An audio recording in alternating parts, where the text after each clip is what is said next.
Olá! A partir de agora, a gente acompanha mais um Universiência. Este programa que é uma produção por meio da colaboração entre TVs e instituições públicas de ensino superior do Nordeste. Vamos conhecer hoje algumas dessas pesquisas científicas. Pesquisas na área da física de cientistas da Universidade Federal de Pernambuco são referências para pesquisadores premiados no Nobel. Veja também estudo da Universidade do Estado da Bahia, que analisa os diferentes aspectos da cidade de Salvador. E ainda, para além do atendimento de animais feridos, Centro de Manejo e Aprendizagem de Animais Silvestres da Universidade Federal de Sergipe recompõe carapaças de jabutis.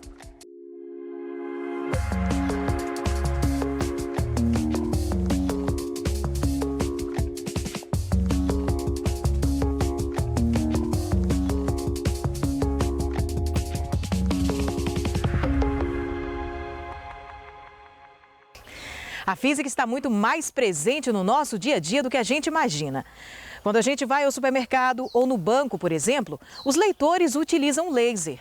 Inventado por um físico norte-americano em 1960, a descoberta passou por diversos processos ao longo das décadas seguintes e hoje existem vários tipos. Entre eles, o laser aleatório, objeto de pesquisa dos cientistas da Universidade Federal de Pernambuco. E a boa notícia é que pesquisadores premiados recentemente no Prêmio Nobel de Física citam os artigos dos cientistas pernambucanos em seus trabalhos de pesquisa.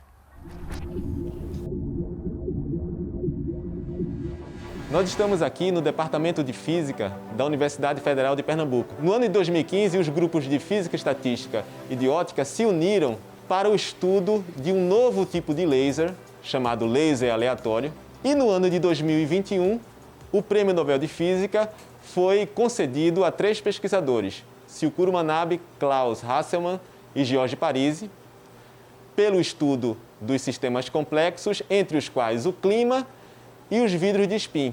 O Comitê Nobel de Física da Academia Real de Ciências da Suécia divulgou um documento em que 3 dos nossos artigos são citados. Isso foi motivo de grande satisfação e surpresa e revela, de uma forma inequívoca, a relevância dos trabalhos realizados aqui no Departamento de Física da UFPE para a pesquisa científica internacional, em particular nas linhas de ótica e física estatística.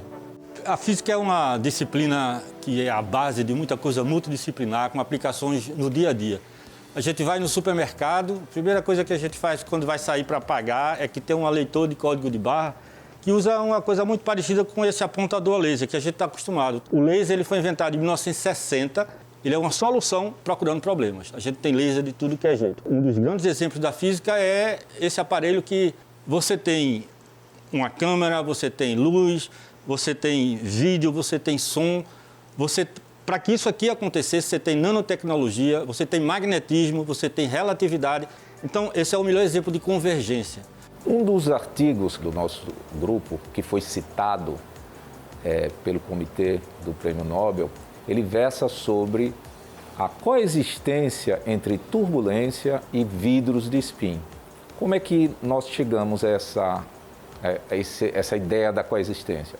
Em 2017, eu estava estudando turbulência em fluidos e no mercado financeiro, quando eu me interessei pela possibilidade de ver efeitos de turbulência também nesses sistemas complexos que aparecem nos lasers aleatórios. Algum tempo depois, nós nos interessamos em entender se era possível ter uma coexistência, ou seja, ter os dois efeitos, o vidro de spin e a turbulência nesses mesmos sistemas de lasers aleatórios em fibras. E, de fato, isso levou a um artigo em que a gente estabeleceu essa coexistência, e isso foi um dos artigos que foi citado lá pelo Comitê do Prêmio Nobel. Então, como é que é esse comportamento? Então, se você lembrar, os átomos são compostos de elétrons e possuem um pequeno núcleo. Os elétrons, por sua vez, têm uma unidade de magnetismo chamada spin.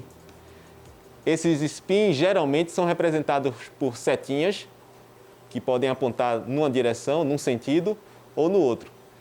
Então, nos ímãs de geladeira convencionais, a baixíssimas temperaturas, essas setinhas estão aproximadamente ordenadas, apontando todas elas aproximadamente na mesma direção. Nos vidros de spin, que foram descobertos na década de 1970, essas setinhas estão apontando em direções aleatórias, para cima, para baixo, para a direita, para a esquerda, e fixas, ou seja, as direções das setinhas não mudam com o tempo, de uma forma análoga às posições das moléculas num vidro comum.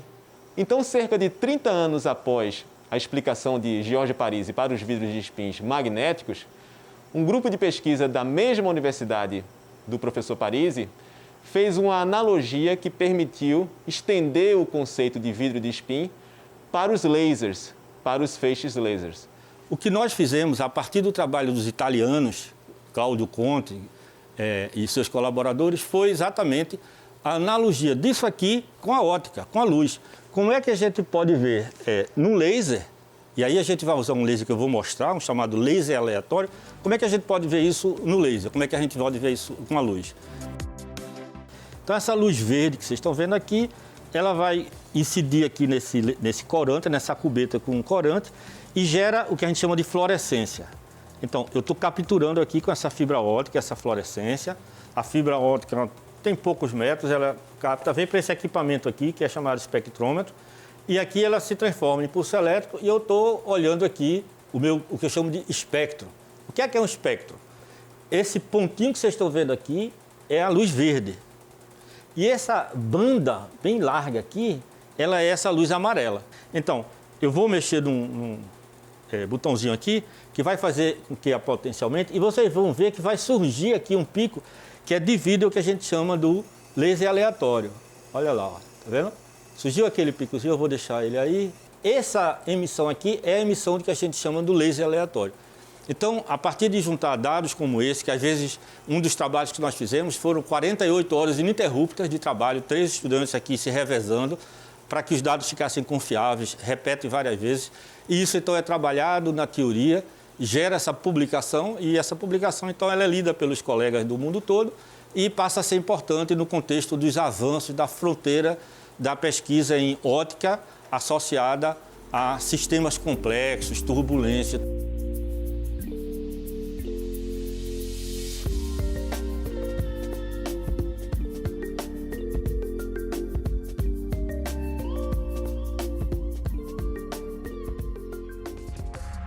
A seguir, estudo da Universidade do Estado da Bahia analisa os diferentes aspectos da cidade de Salvador. Universiência volta já já.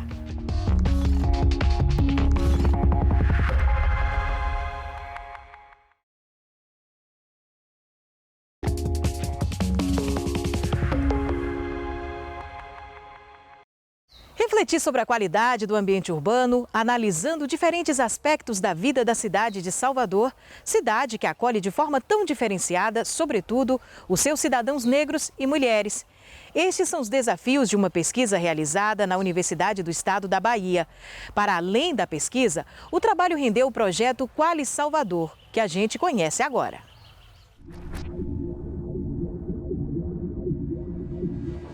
O que uma cidade deve oferecer para assegurar cidadania e dignidade aos seus cidadãos? A partir desta pergunta, um grupo de pesquisadores da Universidade do Estado da Bahia e da Universidade Federal da Bahia vem desenvolvendo desde 2014 um projeto que visa analisar os múltiplos aspectos que constituem a cidade de Salvador e como eles impactam no cotidiano dos moradores. A gente teve uma pluralidade de pesquisadores, contando professores, pesquisadores de campo, mais de 200 pessoas envolvidas, né? Está todo mundo ali representado, inclusive, no livro. E aí nós nos articulamos para começar esse projeto. Como todo bom projeto de pesquisa no Brasil, com muitas dificuldades, começa em 2014 e se encerra em 2021. Então, você pode imaginar o que é essa trajetória, né, para a gente. A ideia do projeto partiu de um mapeamento sobre a disparidade de moradia na cidade. O projeto foi ampliado em torno da qualidade urbana e ambiental. Além de envolver 2 universidades públicas baianas, o projeto conta com o apoio da empresa baiana de águas e saneamento Embasa, e da Fundação de Amparo à Pesquisa do Estado da Bahia, a FAPESB. Não foi fácil, né? Andar pelos 4 cantos dessa cidade aplicando instrumentos de coleta de dados. Então, aí vem essa questão da interinstitucionalidade. No primeiro momento, as universidades, por conta do edital em rede, e depois esse importantíssimo apoio da Embasa em função da necessidade de financiamento do campo, né? Então, fizemos aí essa parceria espetacular, é uma instituição, né, também do Estado, e acho que é isso, né? Usar os recursos para nos apoiar e produzir ciência. Um dado importante revelado pela pesquisa é que as mulheres pretas são as mais afetadas no que se refere à falta de acesso a direitos sociais básicos na capital baiana. A grande mudança do Qualy Salvador foi isso, sabe? De você passar nos bairros, você ver as pessoas, você ouvir daquelas pessoas o que é aquele lugar para elas, como é viver ali, o que é que elas têm. Os principais resultados da pesquisa foram publicados em um livro lançado em 2021. Além disso, a equipe está preparando um documentário sobre a qualidade urbana com base no banco de dados produzido a partir do trabalho de campo. O grande legado do Qualy Salvador é conhecimento, difusão do conhecimento. A gente tem muita informação, a gente tem muita coisa boa e que está aí, aberto, sabe, para quem quiser. Então, o livro já saiu, ele já está no repositório UFBA.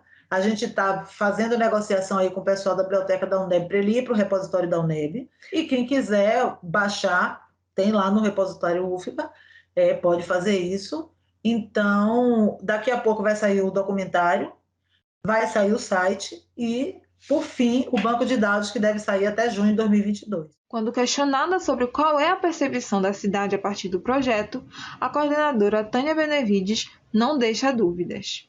Tem uma coisa que resume, né, em várias falas diferentes, é que Salvador é uma mulher preta e pobre, verdadeiramente, né?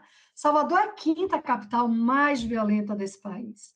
Salvador é a cidade mais negra, né, fora da África.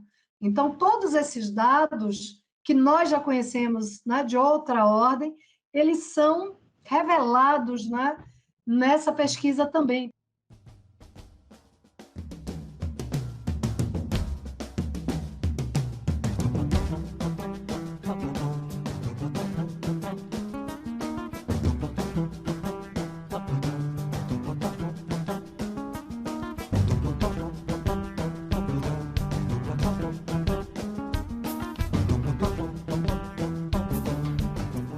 O processo de educação ambiental no entorno de algumas lagoas de Feira de Santana, na Bahia, é tema de estudo de pesquisadoras da Universidade Estadual de Feira de Santana. Pesquisas que, além de averiguar a qualidade da água nas lagoas urbanas, também informam as comunidades do entorno e as escolas sobre os cuidados de preservação destes recursos naturais.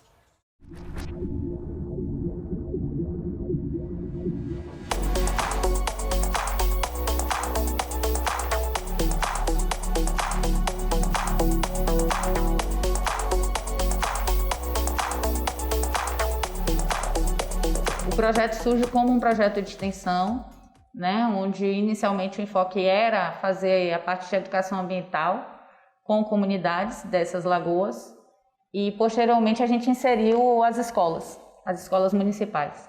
Eu conheci o programa de professora Thaís a partir dos integrantes do grupo de pesquisa e vi a oportunidade de estar trabalhando a biologia e a educação a partir das lagoas aqui de Feira de Santana. Nossa atuação era levar o conhecimento das lagoas, né, levar para essas crianças, né, a existência dessas lagoas, a importância ecológica dessas lagoas em relação ao equilíbrio climático, em relação à conservação do meio ambiente e levar o entendimento, né, porque a maioria das escolas que a gente chegava, a gente via que os alunos pouco sabiam sobre a existência e sobre a importância dessas lagoas. E isso acabou tomando uma dimensão e a gente entendeu que poderia ampliar com uma rede disciplinar, né, multidisciplinar. inserindo outras disciplinas, o conteúdo das lagoas. O meu projeto de pesquisa, ele tem como título a inserção da Lagoa Salgada no processo de educação ambiental, no ensino escolar e a abordagem da qualidade de água. Então, basicamente, a gente seguiu essas duas vertentes de pesquisa, analisando a qualidade de água e levando esses dados para os alunos das escolas próximos das lagoas. A maioria das escolas que a gente vai, a gente tem uma diversidade desses alunos em relação à residência, né? O que a gente imaginava é que você teria a maioria dos alunos morando próximo a essa escola e a gente não observou isso. E a localização das escolas que a gente fazia era sempre mais próximo das lagoas, justamente para ter essa noção, né? A pessoa pelo menos passa pela lagoa para chegar até a escola.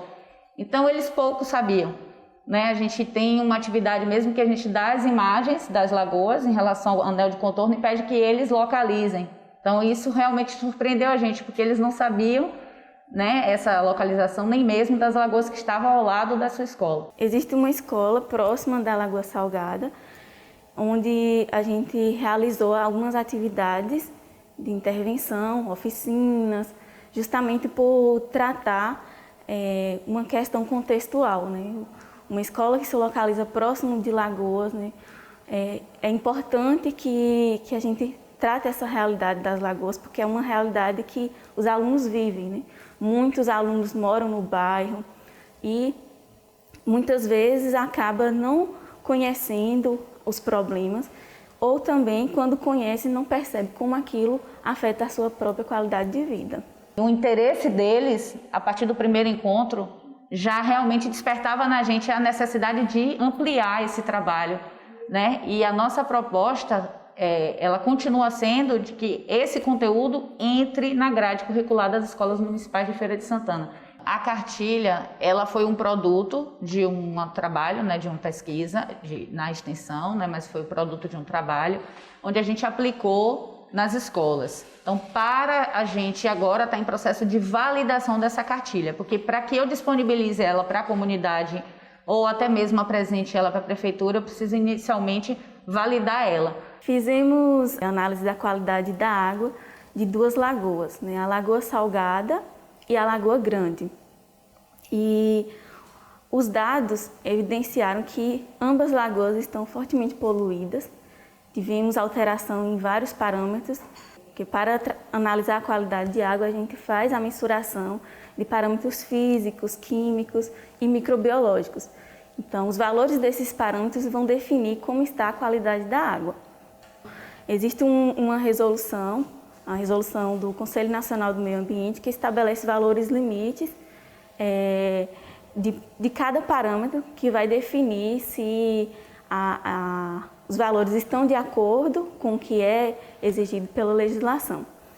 E no caso da Lagoa Salgada, todos os valores, todos os parâmetros que nós analisamos estão fora do padrão. Alguns parâmetros que não são avaliados em campo, nós fazemos a coleta da água, trazemos para o laboratório, fazemos a digestão da amostra e leitura em alguns equipamentos, a depender do parâmetro, como por exemplo, no caso de metais pesados, utilizamos o equipamento de absorção atômica. O bom da ciência é que você sempre consegue ampliar, né, com novas metodologias, com metodologias mais modernas. Então, o Laboratório de Geotecnologias do Programa de Pós-Graduação em Modelagem em Ciências da Terra e do Ambiente, ele conta com 2 drones. Então, a gente já está processando as imagens e logo a gente terá, então, esse primeiro produto, né, a partir do uso de drones aqui nas lagoas.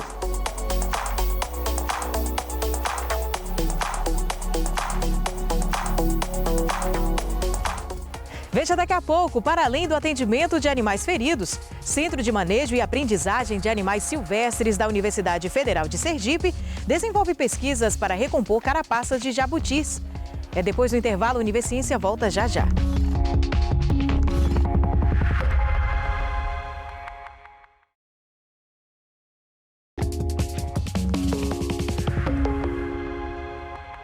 O Centro de Manejo e Aprendizagem de Animais Silvestres da Universidade Federal de Sergipe completa um ano de funcionamento.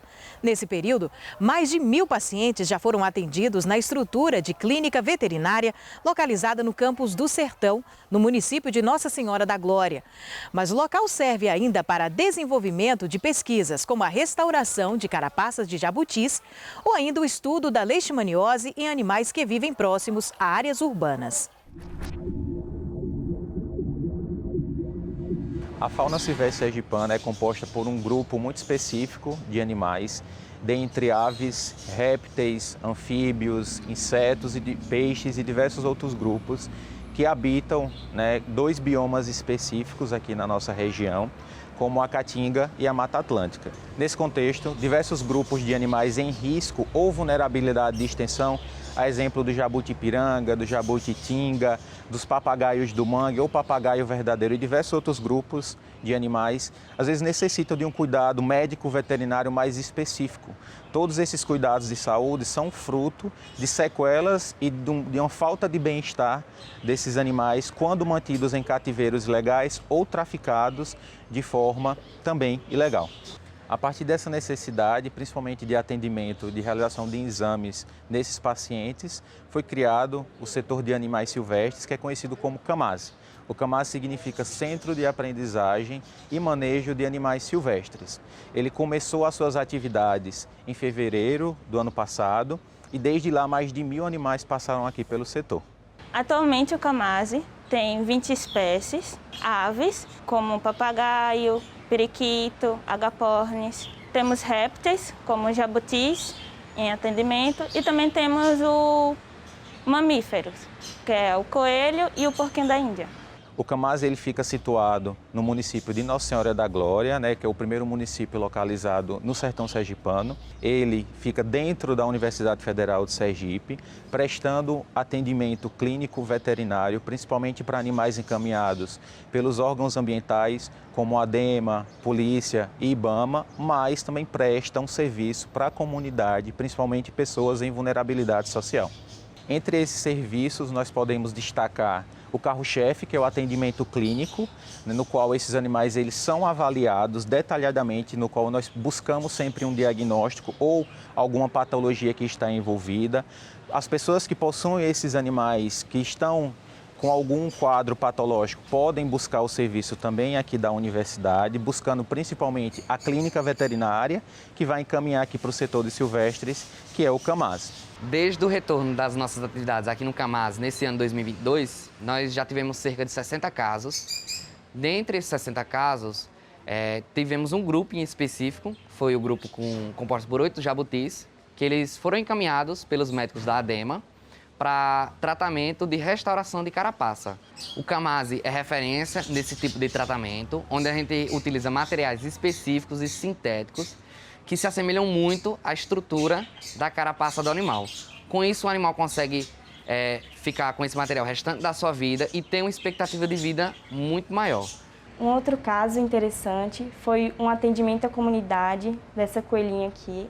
A tutora não estava mais com condições de seguir o tratamento, então ela trouxe a coelha e aqui no setor nós diagnosticamos que ela tinha um câncer de pele através do exame histopatológico e ela estava sem se alimentar, então ela estava caquética, não estava bebendo água, então ela estava desidratada e estava com alopecia ao redor dessa lesão, que seria sem pelo nenhum. Após o tratamento, que foi feito por mim, por eu ter adotado a coelha, então estava tendo um atendimento supervisionado.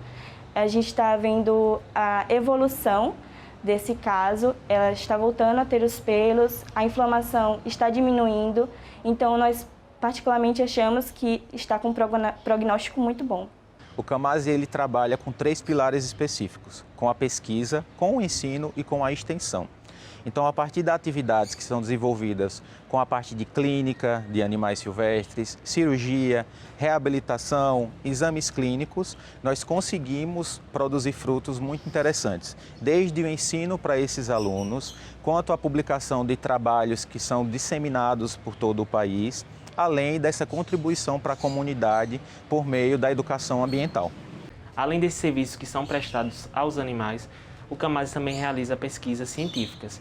Essas atividades elas ocorrem em diferentes linhas de pesquisas, desde as análises clínicas veterinárias, parasitologia e os estudos das doenças parasitárias e também o desenvolvimento de tecnologias voltadas para a reabilitação de animais silvestres.